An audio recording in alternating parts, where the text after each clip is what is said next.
बिस्मिल्लाहिर्रहमानिर्रहीम। अस्सलाम वालेकुम नाज़रीन, आप यूट्यूब चैनल देख रहे हैं। मैं इमरान खान हूँ। सबसे पहले जो सहाफ़ी और शायर अहमद फ़रहाद साहब को बाजियाब करवाने वाला केस है, इस्लामाबाद हाई कोर्ट में चल रहा है, पहले उसके ऊपर बात करते हैं क्योंकि आज का सोशल मीडिया पे सबसे हाईलाइटेड मामला यही था। इस्लामाबाद हाई कोर्ट ने लापता शायर अहमद फ़रहाद बाजियाबी केस की लाइव स्ट्रीमिंग का फ़ैसला कर लिया है। यानी अब जो लापता अफराद के हवाले से केस है और स्पेशली ये जो अहमद फ़रहाद वाला केस है, इसको अब बराह रास्त दिखाया जाएगा।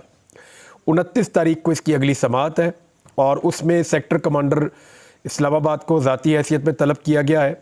जस्टिस मोहसिन अख्तर कियानी साहब ने इस सारे मामले की समाअत की है और अटॉर्नी जनरल मंसूर ऐवान और IG इस्लामाबाद अली नासर रिजवी अदालत में पेश हुए।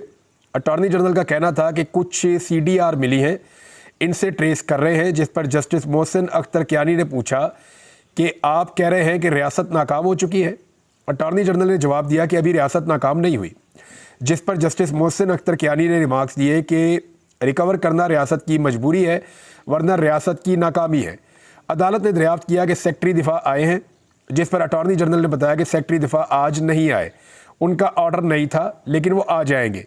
अदालत का कहना था कि सेक्रेटरी दिफा आइंदा समाअत पर पेश हों और ISI की वर्किंग समझाएं। पूछा कि ISI में सेक्टर कमांडर और उनके मातहत कितने अफराद होते हैं। अदालत ने रिमार्क्स दिए कि अब एजेंसीज कहीं छुप कर नहीं बैठेंगी। जस्टिस मोहसिन अख्तर कियानी का कहना था कि अहमद फ़रहाद की बाजियाबी ना होना तो रियासत की नाकामी है। अटॉर्नी जनरल ने बताया कि अभी इसको रियासत की नाकामी ना कहें, अगर हम ना पेश कर सके तो मान लूँगा कि रियासत नाकाम हो गई। जस्टिस मोहसिन अख्तर कियानी ने रिमार्क्स दिए कि वर्किंग की ट्रांसपेरेंसी बहुत ज़रूरी है। अमन व अमान की सूरत ख़राब भी होती है, पुलिस वाले मारे खाते हैं, वर्दी भी फड़वाते हैं। जस्टिस मोहसिन अख्तर कियानी ने इस्तफसार किया कि अगर इदारे जवाबदेह ना हो और आप इन्हें जवाबदेह ना कर सकें तो क्या होगा। एजेंसीज का भी एक स्ट्रक्चर होगा, कोई किसी को जवाबदेह होगा। हमने सारे सवाल समझने और इस जजमेंट में देने हैं। अदालत का कहना था कि अब इस आदमी का रिकवर होना पीछे रह गया है, हम कुछ चीज़ें तय करेंगे। लापता अफराद केस में अब सेक्टर कमांडर का बयान रिकॉर्ड किया जाएगा, पुलिस अफसर इसका बयान लेकर ज़िम्नी लिखेगा। अदालत ने सेक्रेटरी दिफा को अगली समाअत पर तलब किया। जस्टिस मोहसिन अख्तर कियानी ने रिमार्क्स दिए कि सेक्रेटरी दिफा आकर समझाएं कि ISI डाटा कैसे जमा करती है।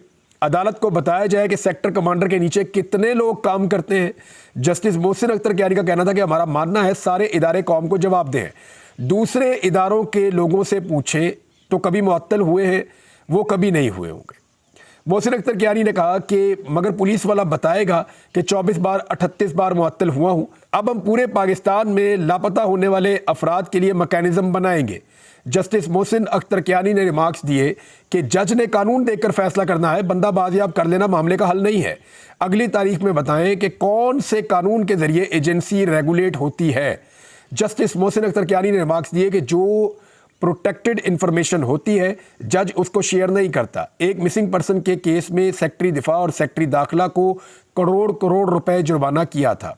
उनका मजीद कहना था कि मैंने कभी नहीं कहा कि अदालत ने दहशतगर्द को जमानत दी हो। 10 दिन हो गए, बता नहीं रहे बेचारे का क्या होगा।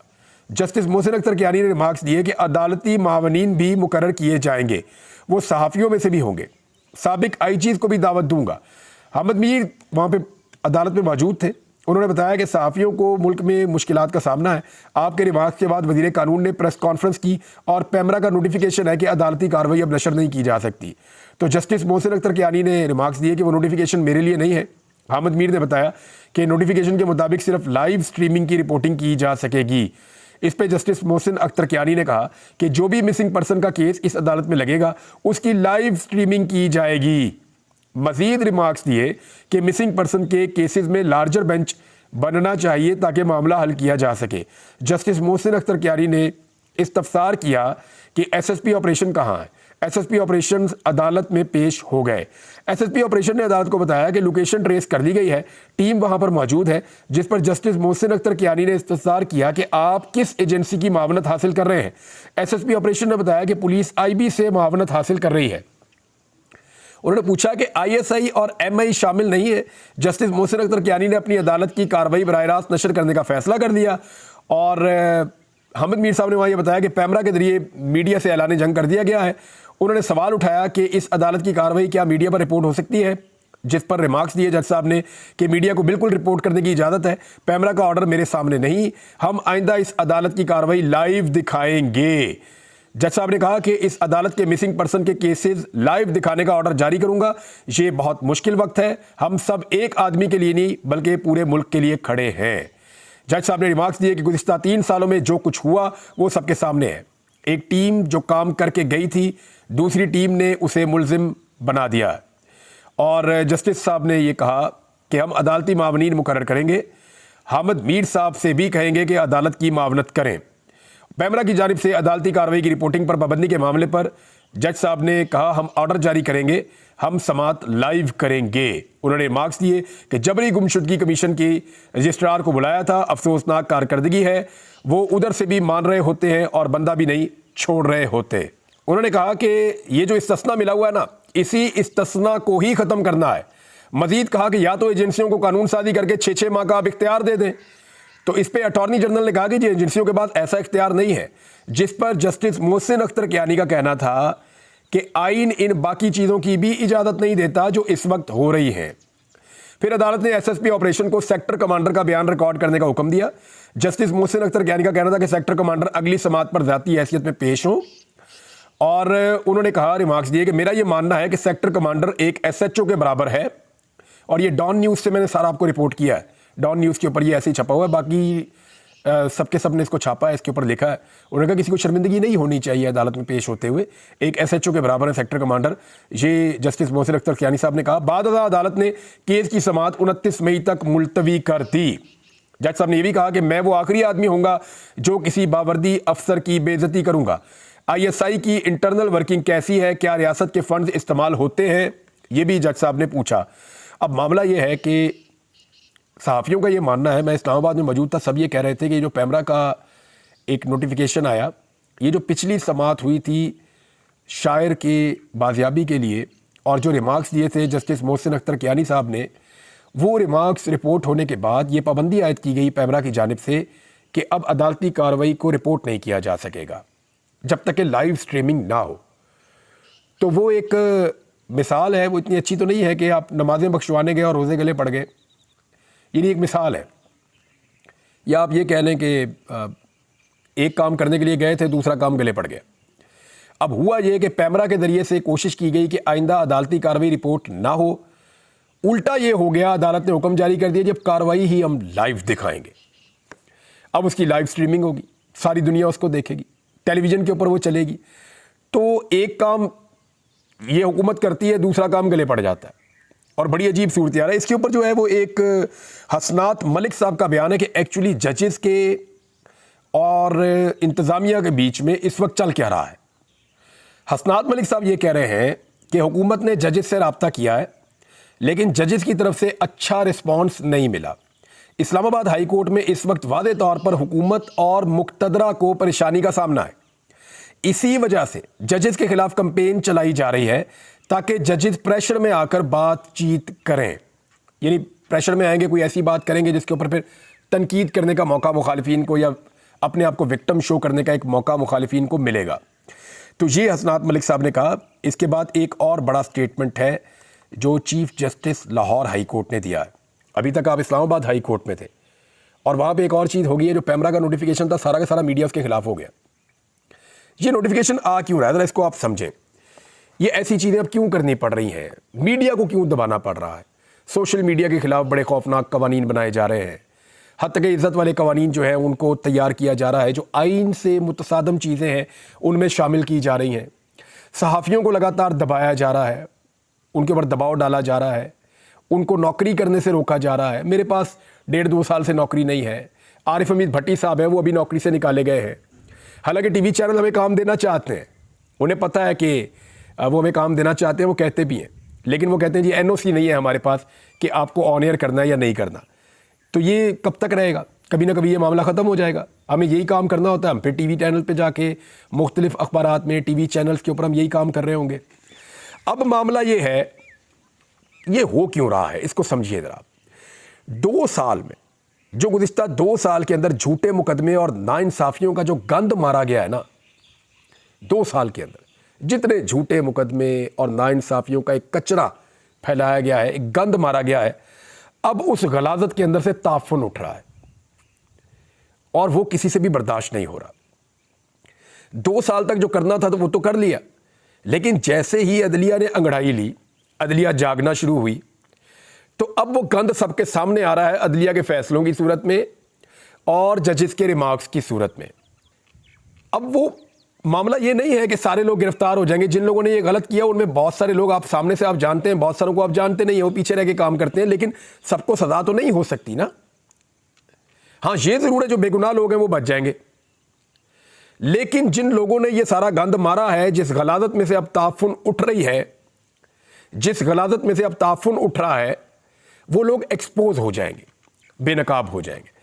उन लोगों को बेनकाब होने से बचाने के लिए हुकूमत हर मुमकिन कोशिश कर रही है कि सहाफ़त को, सहाफ़ती आवाज़ों को दबा दिया जाए, चाहे फस्तायत ज़दा कवानीन के ज़रिए से, चाहे कुछ भी किया जाए। जो 2 साल हमने गंद मारा है ना, वो किसी को नज़र नहीं आना चाहिए। ये पूरा पाकिस्तान अब देखता है, सब लोग अब जानते हैं, इंटरनेशनली सबको पता है। पाकिस्तान तहरीक इंसाफ के लोगों के साथ जो यूरोपीय वफद मिले मुख्तलिफ ममालिक के, उन्होंने बड़ा क्लियरली उनको ये कहा कि there is no level playing field in Pakistan, कि लेवल प्लेइंग फील्ड है ही नहीं पाकिस्तान में। बड़ा कैटेगोरिकली वो ये कह कर गए। अमेरिकन का ज़रा मौक़िफ़ मुख्तलिफ है, पाकिस्तान तहरीक इंसाफ और अमेरिकन में क्या चल रहा है वो मैं आपको किसी और वीलॉग में बताऊंगा। लेकिन अब ये मामला है कि अदालती फैसलों के नतीजों में जो लोग बेनकाब होने वाले हैं उनको बचाने के लिए मीडिया पर पाबंदियों की कोशिशें की जा रही हैं। ये इसलिए हो रहा है। अब लाहौर हाई कोर्ट के चीफ जस्टिस हैं, ज़रा उनका स्टेटमेंट सुने, बड़ा ईमान ताज़ा करने वाला स्टेटमेंट है। उन्होंने कहा किसी से लड़ाई नहीं चाहते, लेकिन अदालतों का एहतराम नहीं तो हमसे भी तवक्को ना रखें।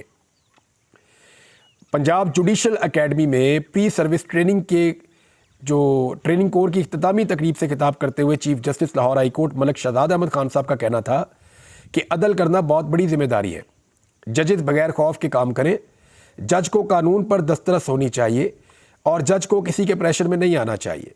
जजेस जदीद टेक्नोलॉजी से इस्तेफादा करें। जल्द और फौरी इंसाफ की फराहमी हमारी अव्वलीन तरजीह है।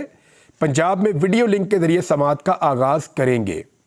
उनका कहना था कि पंजाब में 14 लाख केसेस हैं, जजों की कमी का सामना है। मुकदमात में ताख़ीर की एक बड़ी वजह हड़तालें हैं। इदारों की आपस की लड़ाई से इदारे कमज़ोर होते हैं, इनसे होशियार रहे जो इदारों को लड़वाना चाहते हैं।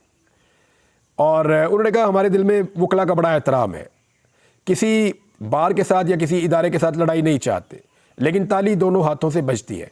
हमने किसी हुकूमत या किसी एजेंसी या किसी इदारे की बी टीम नहीं बनना। सिस्टम में बेहतरी के लिए सबने मिलकर काम करना है, जजेस ने, वकला ने और मुतअल्लिका एजेंसियों ने, लेकिन हमने किसी की बी टीम नहीं बनना। उन्होंने ये भी कहा कि जवाब हमने अल्लाह ताला को देना है। अगले जहान में हमारा हिसाब होगा तो कोई और हमारे साथ नहीं खड़ा होगा, कोई हमारे बिहाफ पे जवाब नहीं देगा, अपना जवाब खुद ही देना पड़ेगा। लिहाजा किसी की बी टीम नहीं बनना। एहतराम उस वक्त तक है जब तक अदालतों का एहतराम किया जाए। ये पिछले चंद दिनों से बहुत बात उठाई जा रही है ना कि मेरा इस्तेहकाक, इसका इस्तेहकाक, इसको ये ना कहा जाए, जजेस क्यों कह देते हैं। तो ये जवाब अब आपको मिल जाना चाहिए। मेरे ख्याल में लाहौर हाई कोर्ट के चीफ जस्टिस साहब ने दिया। उन्होंने कहा एहतराम उस वक्त तक है जब तक अदालतों का एहतराम किया जाएगा। अगर अदालतों का एहतराम नहीं तो हमसे भी एहतराम की तवक्को ना रखें। बहुत क्लियरली उन्होंने कह दिया लाहौर हाई कोर्ट के चीफ जस्टिस ने। नाज़रीन, मुस्तफ़ा नवाज़ खोखर ने और मोहम्मद ज़ुबैर ने बहुत बड़े बड़े पोल खोल दिए हैं। पाकिस्तान तहरीक इंसाफ का दफ्तर गिराने वालों ने सोचा कि ईंट से, सीमेंट से, बजरी से और सरिये से पार्टी बनती है। सरिये से नहीं, नज़रिए से पार्टी बनती है साहब। नज़रिया तोड़ना पड़ेगा, दफ्तर तोड़ने से कोई फ़र्क नहीं पड़ता। तहरीक इंसाफ इतनी बड़ी पॉलिटिकल पार्टी बन गई है और आज भी उसको तोड़ने की कोशिश करने वाले सिर्फ सरिये को तोड़ रहे हैं और नज़रिए का कोई तोड़ उनके पास मौजूद नहीं है। लिहाजा तहरीक इंसाफ तो ये कहती है अपना दफ्तर भी खुलवा लेंगे और वो खुल ही जाएगा, आज नहीं तो कल खुल जाएगा। लेकिन ये सारी चीज़ें देखें, जब नवाज शरीफ बुरे वक्त में थे ना तो काफ लीग ने उनका एक दफ्तर भी छीन लिया था बकौल उनके। पीपल्स पार्टी को भी अपने दफ्तर में प्रॉब्लम रही है, एमक्यूएम के दफातर बन रहे हैं। आज ये तीनों हुकूमत में और उन्होंने पाकिस्तान तहरीक इंसाफ का दफ्तर तोड़ दिया। इन्होंने माजी से कुछ नहीं सीखा, बल्कि ये कहा जाए कि जब इनके ऊपर बुरा वक्त था तो इन्होंने इसको गलत कहा और आज वही सारा कुछ ये पाकिस्तान तहरीक इंसाफ के ऊपर ट्राई कर रहे हैं। यानी नून लीग ने पहले पीपल्स पार्टी के साथ किया, पीपल्स पार्टी ने नून लीग के साथ किया, दोनों ने मिलकर एमक्यूएम के साथ किया। अब ये तीनों मिलकर वही काम जिससे ये खुद गुजरे हैं पाकिस्तान तहरीक इंसाफ के साथ कर रहे हैं। है ना इंटरेस्टिंग? नाज़रीन, खबरें काफ़ी हैं मेरे पास, लेकिन पाकिस्तान तहरीक इंसाफ ने एक बहुत अहम निशानदेही की और एक बहुत बड़ी खबर है। PTI रहनुमाओं ने कहा कि इमरान खान ने अपने कत्ल का खदशा जाहिर किया था और अब बात उसी तरफ जाती हुई दिखाई दे रही है। ये लोग वज़ीर आज़म को निकालते थे और लाते थे। इस बार वो नहीं हुआ तो उन्होंने 9 मई का ड्रामा किया। सेक्रेटरी इत्तलात पाकिस्तान तहरीक इंसाफ रऊफ़ हसन ने, लतीफ़ खोसा ने, फिरदौस शमीम नकवी ने और अली मोहम्मद खान ने खैबर पख्तूनख्वा हाउस में प्रेस कॉन्फ्रेंस करते हुए कहा, और इन्होंने कहा कि रात को हमारे सेक्रेटेरिएट पर नकब लगाए गए। एक दिन पहले भी अक़वाम मुत्तहिदा का वफ़द बैठा था तो उन्होंने हम पर अटैक किया था। अक़वाम मुत्तहिदा की गाड़ी भी चेक की गई थी। इनके अंदर की नफरत ख़त्म नहीं हुई। 2 साल से हम रियासत के फाशिज़म में जी रहे हैं। ये लोग वज़ीर आज़म को निकालते थे और लाते थे। इस बार वो नहीं हुआ तो उन्होंने 9 मई का ड्रामा किया है।